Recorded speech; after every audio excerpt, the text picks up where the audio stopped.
एक महत्त्वाची घडामोड आहे। रत्नागिरी सिंधुदुर्गचे उमेदवार नारायण राणे यांच्या प्रचारासाठी राज ठाकरे मैदानात उतरण्याची शक्यता आहे। 4 मे रोजी राज ठाकरेंची सिंधुदुर्गमध्ये सभा होऊ शकते अशी शक्यता मनसे कार्यकर्त्यांनी व्यक्त केली आहे। रत्नागिरीत मनसेच्या पहिल्या फळीतील नेत्यांनी सभा घेतल्यानंतर आता स्वतः राज ठाकरे सभा घेऊ शकतात। येत्या 1 ते 2 दिवसात राज ठाकरेंच्या सभेसाठीचा दौरा निश्चित होण्याची शक्यता आहे।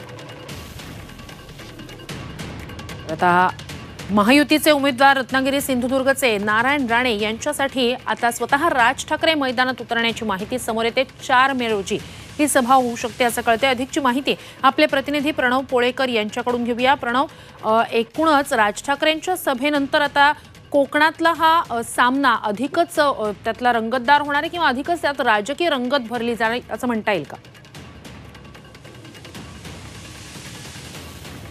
सिंधुदुर्गमध्ये नारायण राणेच्या प्रचारासाठी सभा घेऊ शकतात का? अमृत नोनी गॅस्ट्रिन, अपचन, ऍसिडिटी, गॅस्ट्रबल ह्यापैकी तुम्हाला कुठलाही गॅस्ट्रिक प्रॉब्लेम झाला, उपाय एकच, अमृत नोनी गॅस्ट्रिन।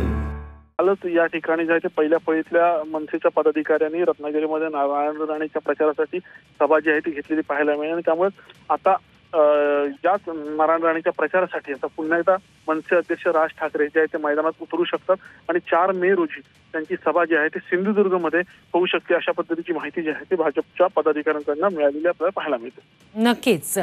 तुर्तास धन्यवाद तुम्ही दिलेल्या संपूर्ण माहितीसाठी।